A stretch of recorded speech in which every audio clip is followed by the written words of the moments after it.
Historically, Americans have been called to be the keepers of the flame of liberty, and that liberty depends on innovative thinkers, the free exchange of ideas, and people with a can-do spirit. The flame of freedom speaks, the flame of freedom within each heart, the flame of freedom saith unto all. Elizabeth Clare Prophet, noted author, lecturer, educator, and religious leader, interviews revolutionaries in every field who provide the missing dimension to the news that affects you. The forum you are about to see was filmed before thousands assembled at the Royal Teton Ranch in Park County, Montana.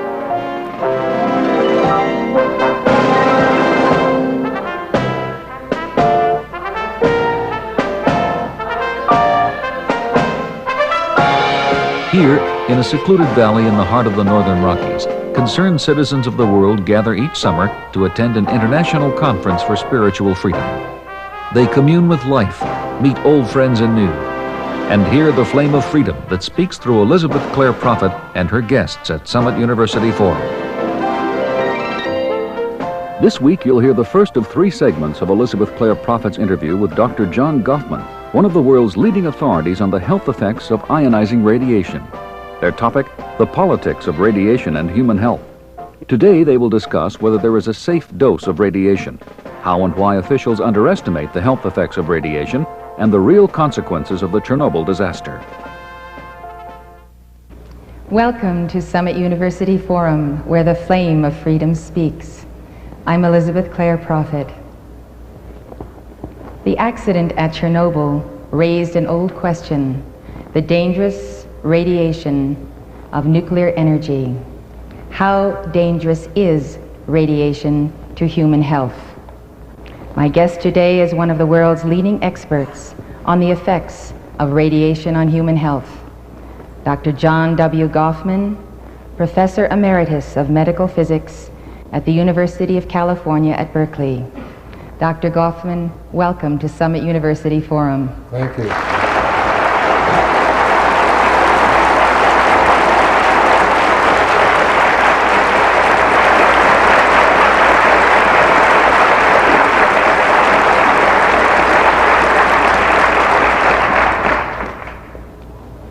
You co-discovered uranium-233 and proved its fissionability while a graduate student at Berkeley. How did you make the discovery, and what was the significance of it? At that time, uranium-233 had not existed in nature, and it was suggested as a good thesis problem by Professor Glenn Seaborg, with whom I elected to work. And so we just had the Berkeley cyclotron available to us to bombard the element thorium. And starting with thorium, we made the next element up, which is called protoactinium. They go by numbers 90 to 91. And then it was a question of looking for this uranium-233. And it's a little hard to realize today when we have pounds and tons of it. But I did all that work and completed it before we had 4 1/millionths of a gram of it. And so you were tracing it around by its alpha radioactivity. But not knowing any better, we were able to do chemical work quantitatively without ever seeing it at that time. And in fact, in order to get the final material out of started out with about 25 pounds of thorium that we had to bombard on the cyclotron. Finally had to isolate it down into virtually nothing. In other words, we couldn't have any extraneous uranium or other materials there, and because it would interfere with our being able to make the measurements. And the only thing we could think of as a way to possibly get it in such a thin material was to take the final solution and see if we could electroplate the uranium out.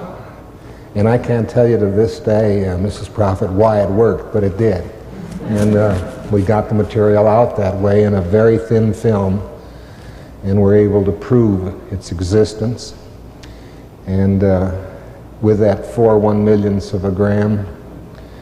We measured its half-life and said it had about 120,000 year half-life, and we were only off about 20% compared to the later measurements when there were pounds of it available. And then we got a neutron source, a mixture of radium and beryllium. The radium alpha particles were bombarding the beryllium to produce neutrons, and with that we proved it was fissionable. Now what that means is that all the world's thorium, in addition to uranium, becomes available for either bombs or for nuclear power, because the uranium-233, which we discovered, is to thorium as plutonium is to uranium. So if you like nuclear power, our work extends the ability to have nuclear energy, many, many-fold. It has some utility for certain aspects of the defense program, too.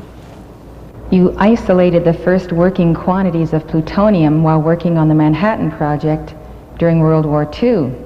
How did you get the assignment to isolate the plutonium? Not by choice. At the time this came up, Professor Robert Oppenheimer had just started the Los Alamos laboratory. He had moved down there with a crew of a couple of hundred people to set up the laboratory where the bomb would actually be assembled.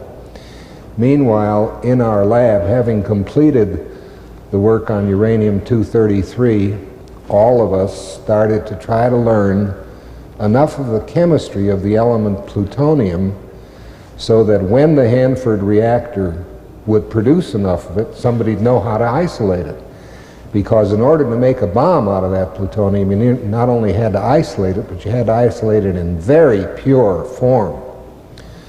So again, at the time that the world's supply of plutonium was then a 20th of a milligram, 20th of a milligram, 50 millionths of a gram. It was large compared to my supply of uranium-233. We had worked on processes in a test tube of how to separate this plutonium from uranium. And I worked out one method. As a matter of fact, I hold the patent on that method, and I think I got the $1 that the government usually awards you for such work. And J. Robert Oppenheimer came back up from Los Alamos and said, we need a 0.5 milligram of plutonium. That would be about 10 times the world's supply. And I said, well, fine, in about 6 or 9 months, you're going to have grams of it from the Oak Ridge nuclear reactor. And he said, but everything we're doing hinges on some measurements that we need to make, and it'll take about a 0.5 milligram. And we can't wait 6 or 9 months. We need it now, or as soon as we can get it. What year was that? 1942. So I said, well, why are you telling me all this? And he said, well, my chemistry associates tell me that you can separate that 0.5 milligram of plutonium for us. And I said, out of what? I said, we haven't got a supply that we can separate it out of. And he said, well, we've made the calculations, and I quickly made them too, that if we would get a ton, remember we'd worked with just a little bit in test tubes, if we got a ton of uranium nitrate and stacked it all around the Berkeley cyclotron and bombarded it night and day for about 6 or 7 weeks, we figured we ought to make a 0.5 milligram of plutonium. And would you separate it for us? So I said, well, then you'd have to get the permission of Ernest Lawrence to operate the cyclotron night and day for 6 or 7 weeks. And he said, oh yes, that's already been taken care of. So that's what we did. We went to the Mallinckrodt Chemical Company and bought a ton of uranium nitrate, and we could get it because we had a AAA priority. That was one of the nice things about work in those days. If there was something you needed, and you're working on the Manhattan Project, you could get it off a train if it were going to someone else with a lower priority. So we got our uranium, we bombarded it, and then being rather ignorant of the health effects of radiation, and because the pressure was on to get this plutonium out as fast as possible, we didn't let the short-lived radioactivities decay very much, and we'll come back to discussing that, I think, this evening, because they're very dangerous. But we did let it cool off, you might say, for 2 weeks, and then in 3 weeks we worked with it in 10-gallon drums. We set up a little factory in one of the buildings on the University of California campus, and just it seemed that those things went well, and we didn't spill any of the 10-gallon drums on the floor, and we got back material from each and got it down and down and down, and we finally ended up with 1/4 of a teaspoon of liquid, which had not 1/2 milligram, but 1.2 milligrams of plutonium. And so J. Robert Oppenheimer came back up, and we wanted to have some of this plutonium to work with, actually. And he came back up and said, "How did it go?" I said, "Reasonably well." And he said, "How much do you have?" And I said, "But how much do you need?" Well, this went on for a while. So finally I had to say, "We have 1.2 milligrams. And so he said, "Well, we'll take 1 milligram and you can keep 2/10", which we did. And then in the next few days, one of my colleagues, Glenn Sheeline, who was a microchemist, actually took some of the solution of plutonium and converted it into a crystalline chemical form. And so we got to see plutonium under the microscope for the first time. Isn't that exciting? That was very dangerously radioactive material. Did you know that? I wish I knew what I knew now about it then. And I wanted to ask you about what you knew as to the application of your discoveries to the weapons project at that time. we knew the whole purpose of the work and the inner group that was working on it. We knew we were trying to make a bomb. And I must say that that was one of the most enjoyable periods of my life, because everybody worked very hard. And we were highly motivated with the war against the Nazis and the Imperial Japanese. We were worried that they might get there first. We knew the implications of that kind of bomb. And our laboratory at 4 o'clock in the morning most times was like Grand Central Station with people at work. You didn't have to work that long, but there were a lot of boys in the trenches, and it was very highly motivated work. There were some interesting things. The fellow that was my lab partner when I first came to Berkeley to work on that general area, Dr. Arthur Wall, taught me just about everything I knew that first year. He and I were working one night very late, and I'd done some thinking about a bomb that'd be made, and I said, you know, there's a horrible amount of radioactive byproducts if you ever fired off such a bomb. Won't they be troublesome? This was in 1941. We weren't sure we were going to be able to make a bomb, but...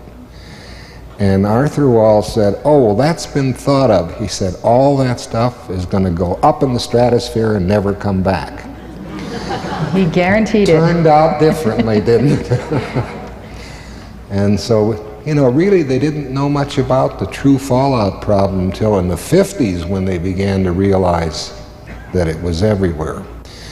And, you know, I'm known as a critic of nuclear power.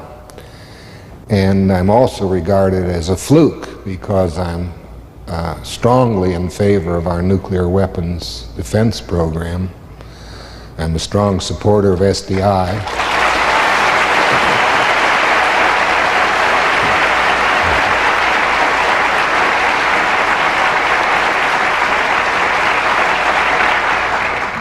And I just say, I I'm regarded as sort of a fluke in this field, but you know, while I'm a strong critic of nuclear power, and while I have grave concerns for very good reasons about the health effects of radiation, people fail to understand. I don't mean people here, one of the few places in the world where people do understand. People fail to understand that freedom doesn't come without sacrifice. It doesn't come without effort and will and determination. And although the term evil is regarded as a wrong term to use out there in the world in describing things, there is and always has been evil, and people who want to stay free are going to have to stay on the cutting edge of technology, because those who will use technology for evil are perfectly willing to use the latest cutting edge of technology, and unless those who wish to preserve their freedom are also on the cutting edge, they may be in serious trouble. And it's for this reason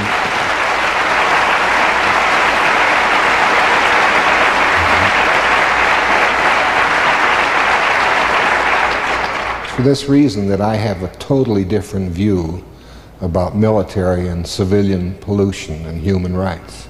Well, you're also unique in the fact that you're a physician and a doctor of nuclear physical chemistry. You've become very wise throughout your experience. Well, I learned by my blunders. That takes a wise man. We'd like to literally pick your brains on the subject tonight because we feel it's a subject that we need to know and know well as a part of our effort and our dedication to the defense of freedom. So why don't we get into the terms that you use. What is ionizing radiation? Ionizing radiation is the kind that we're most concerned about, and I think the easiest way to explain it is this. Let's think of all kinds of radiation that exist. That goes from radio waves, radar, heat, which is infrared radiation, the light that we see, the ultraviolet or black light, and then when we cross the line at ultraviolet, we come to X-rays. And there's a special feature about that line that has to do with the energy of the radiation. All forms of radiation, whether they be radar waves, the microwaves in a microwave oven, light rays, ultraviolet, X-rays, all of those radiations travel with the same speed, the speed of light. But in the 20th century, instead of describing them as waves, we now describe them as packets of energy. And the thing that distinguishes radiation out at the radar range or microwaves or infrared is their energy in each packet is very small. And as you come from the radio waves to the radar, the energy in each packet is more. As you get to infrared, it's still more. As you get to visible light, the energy per packet, or the term we use for the packet is the photon, is still more. Then as you cross the line to X-rays, the energy per packet becomes enough that that energy is enough to take a neutral atom in any molecule of our body and rip it apart into a positive and a negative piece, or a positive piece and an electron. And because of this capability to rip it apart, which isn't possible for ultraviolet or all the other radiations I spoke about, we have designated such radiation as having enough punch or energy per packet to split molecules into ions, and therefore it is called ionizing radiation. Ionizing radiation. Ionizing radiation. And the X-rays are the beginning. Ultraviolet can't do it, light can't do it, but X-rays can. Now the X-rays themselves represent quite a range, and we describe them by the voltage that's put across the machine.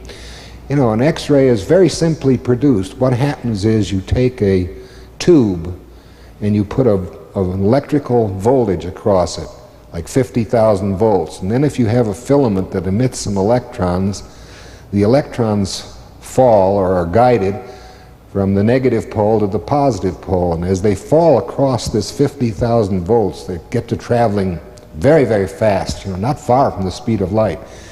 And when those electrons hit the positive pole, much of their energy has to go out in some form, and some of it goes out in the form of X-rays. And that's all an X-ray machine is. Produces X-rays by impacting electrons on a target.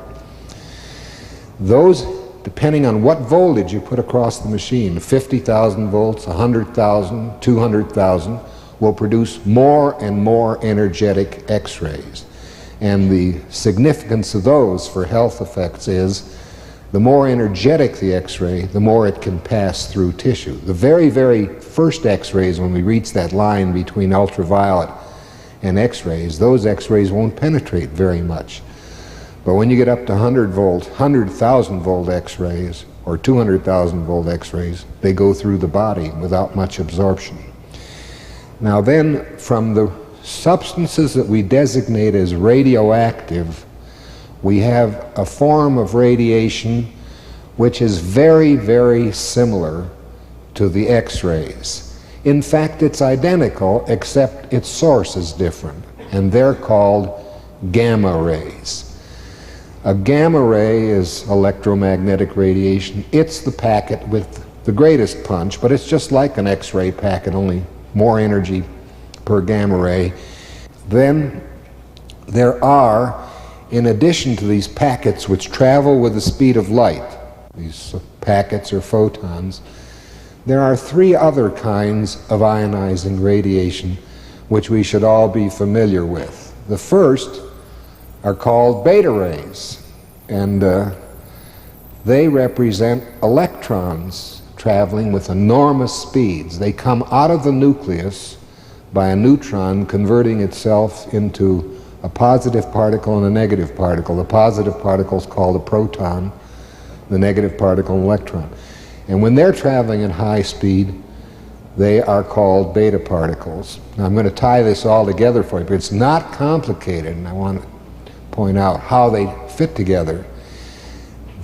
Beta particles come out of the nucleus. They are capable of ionizing, and in fact, if they go through tissue, it's like a bull through a china shop. They ionize every micrometer along the path they travel. They're kicking electrons out of molecules and breaking up the order that is characteristic, say, of tissue.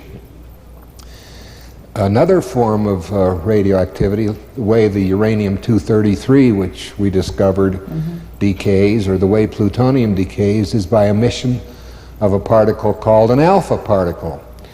If you think of the helium that we fill balloons with and strip away 2 electrons from a helium atom, you have the equivalent of an alpha particle. And they are also ionizing radiation. And the last radiation that, of course, makes all this nuclear energy possible is the uncharged particle known as the neutron. It's a neutral particle of almost the same mass as the nucleus of a hydrogen atom or proton. And the neutron ionizes in a peculiar way, and traveling through tissue, if it's moving with some speed, it hits a proton and sets that proton in motion. And the proton is positively charged, and it just tears things apart as it goes. So X-rays, gamma rays, beta particles, alpha particles, and indirectly neutrons are the family of ionizing radiations. They're capable of tearing neutral particles apart. And in biological tissue, you can think of them as capable of being a bull in a china shop. Now, there's a very interesting difference between the particles, like the beta particle and the alpha particle and the neutron, versus those packets. The X-ray or the gamma ray can travel right through your body and do absolutely nothing. Indeed, if they travel through your body, they will do nothing. There will be no harm. But some part of the X-rays or gamma rays, some fraction of them, interact with an electron in a molecule somewhere in your tissue as they go through the body. And they set that electron in motion, and then it's like a beta particle, and it's the bull in the china shop. So the way the X-rays and the gamma rays cause effects is by setting an electron in motion. It's like billiards in your body. Yeah, yeah. And you know, I think many people do appreciate it, some don't, but a biological system is very intricate, and it's a tremendous amount of order. And the essence of ionizing radiation is there's nothing orderly about what it does. It creates chaos in the region it goes through. You know, there are always people who like to look on the brighter side of life, particularly if they work for the nuclear industry. And they say, maybe radiation's good for you. You know, a little jolt now and then probably will excite your immune system or some such thing. I don't find any good evidence to support that, but I think it's important to realize when you have, each cell in our body has a library of instructions. In fact, every cell in our body has the same library of instructions as that original fertilized egg. It's just that when we get to a liver cell versus a stomach cell versus an adrenal cell, certain of the library of information is turned off and certain of it's turned on, but it exists in 46 little objects called chromosomes. And these are, you know, fantastically intricate objects, both on a macroscopic scale that you can see in the microscope and on the chemical basis. And it's just not conceivable that you take a bull and run him through that chromosome and expect it to be improved in function. We're getting too smart for our genes. This is a great point. It's a threshold we've reached in this age where we realize we are the generation that either has to put a stop to it or we're going to be genetically altered by our own science out of hand as the bull. That's right. Actually, you know, these chromosomes are very interesting. I've spent about 7 years in the laboratory working on chromosomes in cancer cells, and you can just see right in the visible microscope breaks when you irradiate these chromosomes, and those breaks and injuries and losses of a piece can be passed on to subsequent generations. And with our full accountability. Well, yeah, that's right. Now you use the terms RAD, REM, and whole body dose. Well, we have to have a unit that describes how much energy has been left in your body by exposure, say, to a beam of X-rays or to some radioactivity that's giving off gamma rays from deposition from fallout. How much energy have you absorbed? Because that's the way we can transfer from one kind of irradiation, X-rays, to gamma rays, to beta particles. And it turns out, if you know that amount of energy that's absorbed, you've got the one thing that matters. So a unit's been devised, and it's a very convenient unit because it makes sense. It's called the RAD, R-A-D, for radiation absorbed dose. Or you can remember it as the RAD refers to radiation. And I might give you a good idea of the very, very special nature of ionizing radiation. Why are we especially concerned about energy absorbed in our body from this kind of radiation, say, versus something else? Well, I think I can explain that best by saying the unit, the RAD, represents a very small amount of total energy compared to what you have in boiling water. But if you were to absorb 400 rads to the whole body, that's a certain amount of energy per gram of each part of your body. So in terms of the energy unit, we call it the erg, 100 ergs per gram. If you got 400 rads to your whole body, it'd be enough to raise your temperature about 1,000th of a degree. Not much of a fever compared to several degree fever. But that amount of energy, 400 rads to the whole body, will kill half of the humans so exposed. Half of the humans so exposed. In other words, it's an amount of energy that would only raise your body temperature 1,000th of a degree, but it's that special ionizing character of it that will make that amount of radiation kill outright in the period of about 3 months half the humans so exposed. And our concern in most of the things we'll talk about is not about 400 rads, but about 1 rad, which is a very, very small amount of energy. And that's the unit, the rad. And if you remember to ask for what is the measurement in rads, it doesn't matter whether you're dealing with radioiodine or radioactive cesium or the dentist's x-ray machine or the doctor's radiology setup or whatever. The rad is the rad. It tells you how much energy has been absorbed, and it holds for all of them. Well, is there any difference between the damage done by a medical X-ray, damage caused by radiation that escapes from a power plant, or released by a nuclear weapon? It just depends on how many rads you get and how big a part of the body gets it. One of the fundamental features of radiation is that the harm for a certain number of rads delivered depends upon how much of the body got that. If just the head region got, say, 10 rads, it's a lot less severe than if the entire body, all tissues, got 10 rads. There are 2 very broad and important categories of effects that all of us should be concerned about. If we're talking about nuclear weapons exchanges, or if we're talking about being close to a nuclear power plant that has a severe accident such as Chernobyl, we're talking about the prospects of people getting 25, 50, 100, 200, 400, or 1,000 rads. Some of the firemen who worked to try to put out the blaze in the Chernobyl plant got doses well over 400 or 500 rads to their whole body, and they're dead.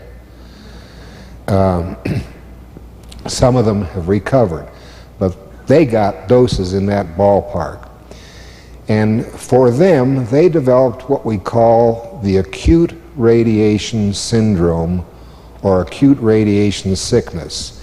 It's very different from the other effects of radiation that we should talk about, very different. The acute radiation syndrome is due to depletion of cells in our body in organs that are continually producing new cells. For example, we replace our white cells in a matter of days. We replace our red cells in matters of 120 days.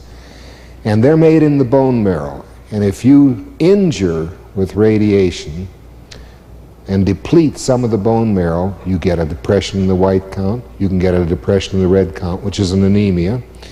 Hair falls out because the follicle cells are replacing. You get ulceration of the entire intestinal tract, from the mouth on down, because many people don't know this, but you know, in the small intestine, we replace the whole lining about every 2-3 days. Same is true in the colon. We replace those cells.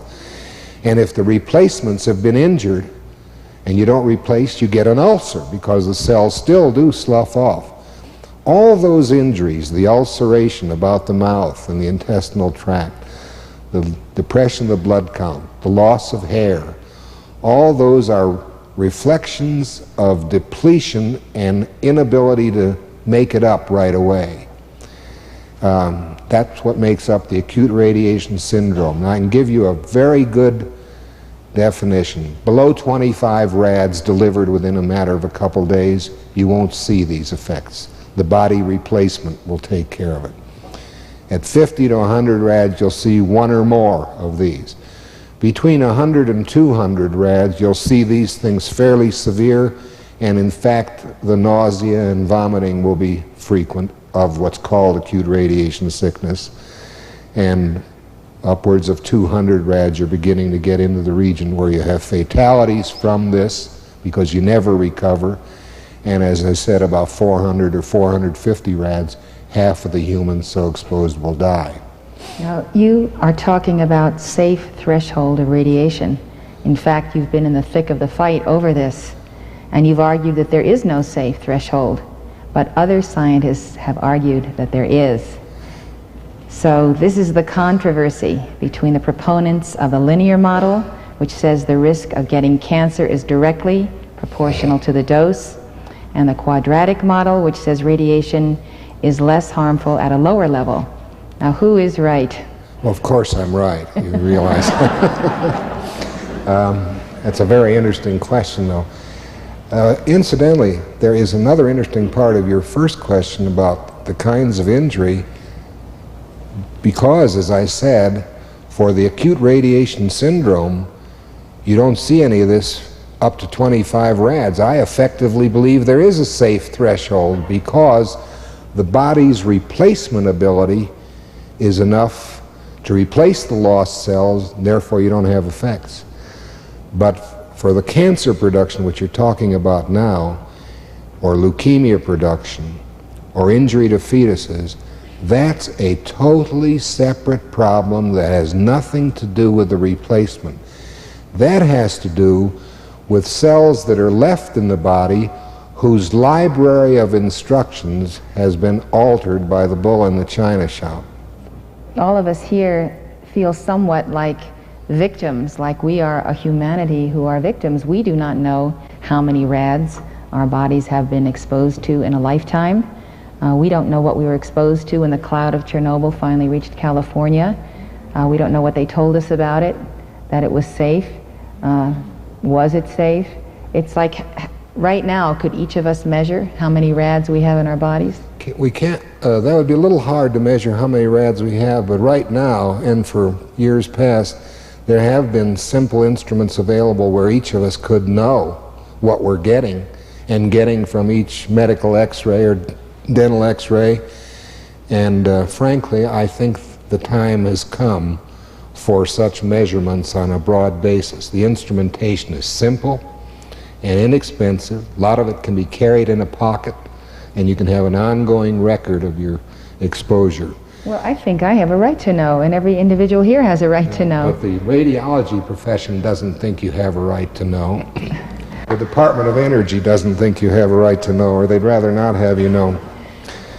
But if you were to, you asked this question, you said, how does the response, I'm going to call this extra cancers caused by radiation. And we'll talk here about dose. Now, what happens with any pollutant that can produce cancer is that you first get some information at high doses. And in the early 50s, we learned that at Hiroshima, Nagasaki, there were some leukemia cases occurring way out here at high doses in the people that had gotten 100 rads altogether. And so we had extra cancers. Leukemia is one form of it. Then the question comes up, what would happen if you got 50 rads, or 25 rads, or 10 rads, or 1 rad, or half a rad? In other words, do we have something to fear at the low doses? Now, it shouldn't surprise anyone that those who are promoting an industry always hope, and that's a good human characteristic. Hope springs eternal. They always hope that the curve will be the one they would like it to be. Namely, they hope it will be, well, as we get out here for quite a ways, there's no effect. And then maybe it goes up like this. And that's possible. There are some things that maybe say the body is able to destroy this cancer-producing poison before it gets to that library of instructions. in that case, there may be a region that is free of effect. But you can't know that on a theoretical basis. You must find out what is the true shape of this curve. Another possibility for this curve is that the extra cancers versus dose is just a straight line. And what that says is 1 rad gives a certain number of extra cancers, 2 rads twice as many, 4 rads 4 times as many, and so on. And that's called the linear theory. It just says a straight line between dose and effect. And up to about 1981, nobody ever talked about any other possibility. And in 1981, when I was writing Radiation and Human Health, I looked at the evidence from Hiroshima, Nagasaki, and from some other evidence, and I saw that it wasn't this curve that was being obeyed, and it wasn't this curve that was being obeyed. It was rather this curve. And that says it's the worst at the low doses. You get the biggest effect per rad at the low doses. Well, you know, you're about as welcome there as you could imagine. As the head Nazi would be in the center of Jerusalem today or something. It's not a welcome finding. It's just exactly opposite to what everyone would like to believe. I put it in the book. It's in Radiation and Human Health. And recently, in late 1986, just the end of 86, beginning of 87, the Radiation Effects Research Foundation, which is the follow-on to the Atomic Bomb Casualty Commission, put out an update of all the cancers from Hiroshima and Nagasaki up to date. And I've analyzed those data and just completed it recently, and have shown with much more extensive data that there's simply no doubt that this is the curve that describes all cancers, which means that these people who have been estimating, you can just see the error. Suppose we consider this dose. If you thought that was the right answer, when the true answer is this, you can be off a factor of 10 easily.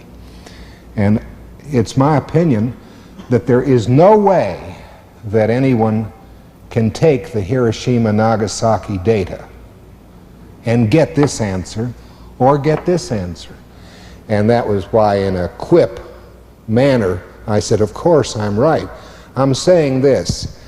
Matters like this are not a matter of opinion. They're a matter of just taking evidence and putting it down. And it's my opinion that there's nothing arcane, nothing mystical about this. I think anyone in this room could take those Hiroshima and Nagasaki data that have recently been published, and they would have to come up with this curve. And I'm certain that the established scientists will have to concede this. They won't be happy doing it, but they will concede it in time.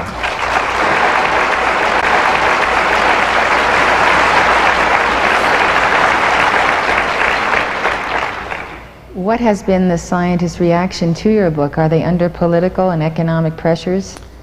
Very severe. You try to think of any industry where a chemical is made, from asbestos to radiation.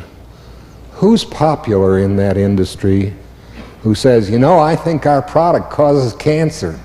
And as a matter of fact, it not only causes cancer, it does so at low doses.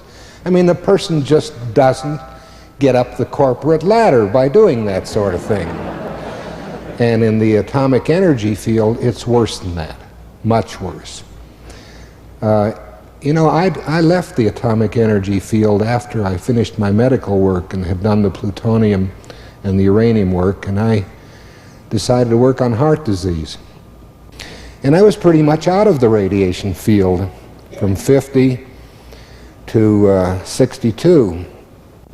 And then what happened was there had been a lapse in weapons testing, you may recall, as a result of a voluntary moratorium between the Soviet Union and the United States. And then the Russians resumed their testing, and JFK ordered the United States to resume its testing. In fact, he said he wanted a good display put on, and they did have it. What happened in that period between 58 and 62 was that more and more stations had been put online where radioactive iodine could be measured in milk. So when the United States reinstituted its program, of testing in the 61-62 period, they clobbered the state of Utah, and the milk became radioactive with radioiodine. And in a typical governmental fashion, the solution that was found was to raise the permissible amount of radioactive iodine in milk by threefold. It suddenly became safer by threefold. But nevertheless, what happened was that the Atomic Energy Commissioners, there were 5 of them, and my professor, with whom I'd done the original uranium work, Glenn Seaborg, had by that time become the chairman of the Atomic Energy Commission. And I had helped out in some previous things at the Livermore Laboratory, and so I knew all the weaponeer people. I got a call one day from John Foster, who was the director of the lab, asked me if I'd come out there, and he said, "We have an interesting proposal from the Atomic Energy Commission." And he said they want to know if we would set up a new biomedical lab here to work with the weaponeers. And I said, "What for?" And because they already had 19 such labs around the country in various universities. He said, "Well," he said, somehow they feel if there were some biologists working with the weaponeers, we wouldn't get them in as much trouble." And I said, "What trouble?" He says, "Well, they're on the hot seat because of the fallout of radioiodine in Utah." And I said, "You know, no biologist in the world is going to make an atomic bomb explosion not dump radioactive iodine." He said, "Well, do you think fallout's important?" I said, "Of course it's important, Johnny. It's one of the most important things we ought to be concerned about." But I said, "I don't think the Atomic Energy Commission thinks it's important. They just want to make it go away, or make the public pressure go away." Grave mistake on their part. In all the history, I think they've done our weapons program a great deal of harm by their mistakes and effort to cover up and lie about radiation. So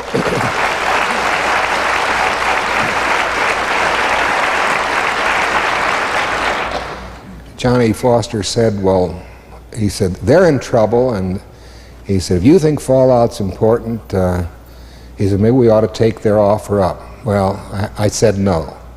I said, I'm very happy with what I'm doing at my professorship in Berkeley, and I don't trust the Atomic Energy Commission. He said, you don't need to worry about that, Jack. He said, there are 10 associate directors of this lab and myself, and we'd never let the Atomic Energy Commission tell you what you could say or do. And he said, beside that, you have the regents of the University of California, and they'd never tolerate such interference. Well, those were brave words. And somewhere along the line, I agreed to help write their proposal for such a lab, absolutely saying I'd have nothing to do with it. But then, I don't remember exactly where it was, I had a lapse in my cerebration, and I decided I would do the job. And we finally agreed to set up a biomedical division, and I would become the director of it and become one of the 10 associate directors of the Lawrence Livermore Lab, which I did do. But we went into Washington to sign the papers, and I said, you know, before we sign these papers, I want to say something. I said, I don't really care about the Atomic Energy Commission's programs of nuclear energy or anything else.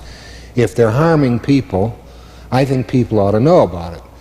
So you ought to think twice about whether you want me to head this division, because if we find the findings to be adverse concerning fallout and health, we're going to say so, whatever cost they are to your program. And Glenn Seaborg said, Jack, all we want is the truth. You know, famous last words. And so we went to work on the problem. That's how I got back into it after about 15 years of being out of the radiation field. It seems to me that your choice to be a physician and to have these accomplishments in that field make you decidedly the people's man for the defense of health, because you exactly know what is the harm. And so when there's a radiation cloud over the United States and the government says that it's no more harmful than background radiation or X-rays, what's the real truth about that? What do you have to say? The real truth is that government officials are the only people in the world who know how to add 1 plus 1 plus 1 plus 1 plus 1 and come out with 0. As they say, there's radiation clouds passing over, but there will be no harm to the public health. They are trying to sell you a safe threshold dose of radiation, that what we showed on the blackboard, that region where you get no effect. I've looked at that wholly separately from the Hiroshima-Nagasaki evidence, and since that evidence shows the curve coming in like this, it's the exact opposite of a safe threshold. I've looked at it another way. We've taken 5 studies where cancer has been produced in humans at very low doses. And we've analyzed how many events the critical region of the nucleus of the cell got in those people. And in those 5, in any reasonable time frame, there was no more than 1 event. Now, a system that'll produce cancer with 1 event going through the cell, there is no lesser event than 1. That says there can't be a threshold. But this is just, it's terrible news, Mrs. Prophet. It's just very terrible news for radiology and for the whole nuclear energy industry, because it is built on the statement or the inference that at low levels you don't have to worry about it. It's not true. And in addition to cancer, there is one very important observation that was made at Hiroshima-Nagasaki about infants in utero, particularly in the 8th to the 16th week of a pregnancy. They're enormously sensitive in their developing central nervous system to small doses of radiation.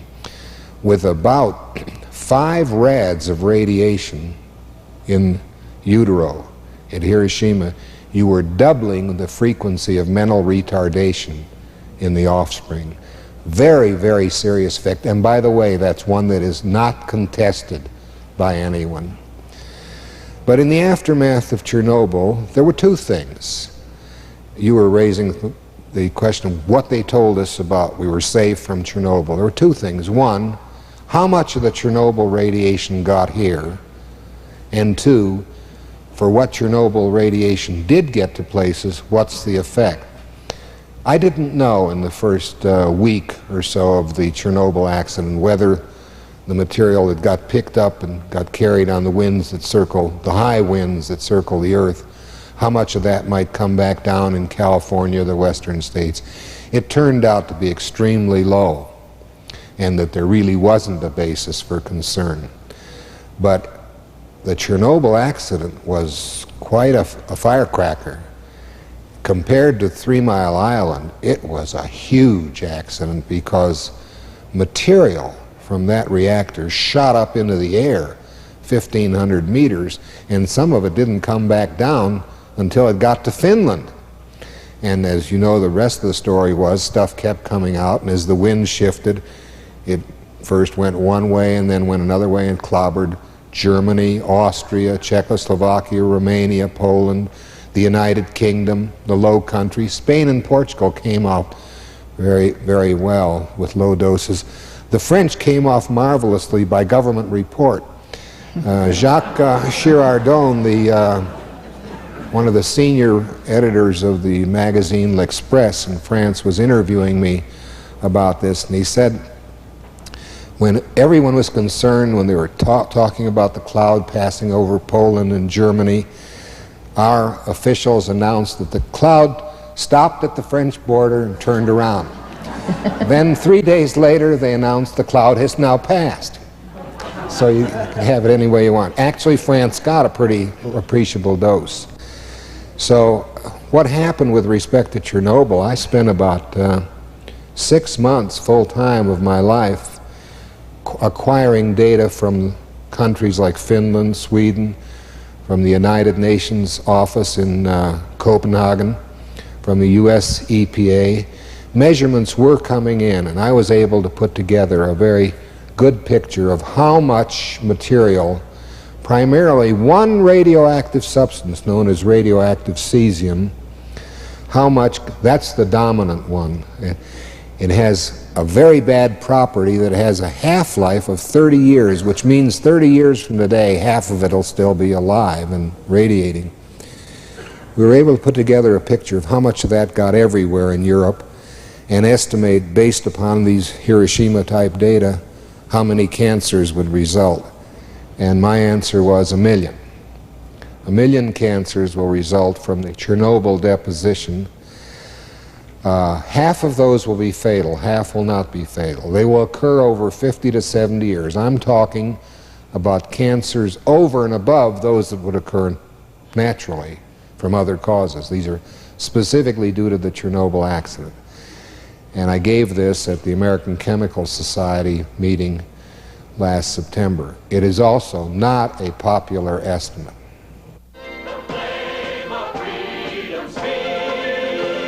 You have been watching the first of 3 segments of Elizabeth Clare Prophet's interview with Dr. John Gofman on the politics of radiation and human health. Don't miss parts 2 and 3 when they'll discuss the Chernobyl cover-up, whether a nuclear disaster the magnitude of Chernobyl can happen in the United States, and the health effects of diagnostic X-rays. Check your station or local listings for the times. The preceding public access program has been presented through the assistance of Summit University, Box A, Livingston, Montana, 59047 1390. If you would like to know more, call this number or write this address. Never give up. I will never turn back. I will never submit. I will bear freedom to my victory. For information on the full-length version of this and other Summit University forums, as well as lectures on the defense of freedom by Elizabeth Clare Prophet, call toll-free 1-800-323-5228 or write Summit University Press, Department V15, Box A, Livingston, Montana, 59047-1390.